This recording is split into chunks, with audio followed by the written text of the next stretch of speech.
Great morning great morning. So आपल्या दिवसाची सुरुवात जर चांगली झाली तर पूर्ण दिवस आपला चांगला जातो असं म्हटलं जातं, राईट?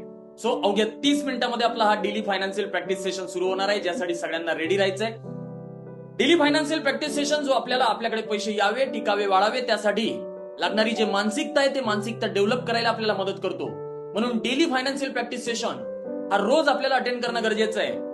जे दिवसभर पैसे आपण कमवायला जातो, जे मेहनत आपण करतोय कशासाठी तर पैसे कमावण्यासाठी, तर त्या पैशाला धन्यवाद म्हणून जर आपल्या दिवसाची सुरुवात आपण केली तर आपला दिवस हा वेगळ्याच पद्धतीने एनर्जेटिक पॉझिटिव्ह आपला जाऊ शकतो आणि एक दिवसभर पॉझिटिव्ह एनर्जी आपल्यामध्ये राहते. डेली फायनान्शियल प्रॅक्टिस सेशन अवघ्या 30 मिनिटांमध्ये आपला सुरू होतोय. I am super excited to meet each one of you. आणि डेली फायनान्शियल प्रॅक्टिस सेशन मध्ये जे नवीन फायनान्शियल कन्सेप्ट आपण रोज शिकत राहतो ते सुद्धा आपल्याला आपल्या फायनान्शियल लाईफ मध्ये खूप हेल्प करतात. म्हणून विदाऊट डिले अवघ्या 30 मिनिटांमध्ये रेडी व्हा. भेटूयात डेली फायनान्शियल प्रॅक्टिस सेशन मध्ये. 5 मिनिटं आधी जॉईन करा. Thank you so much. बाय.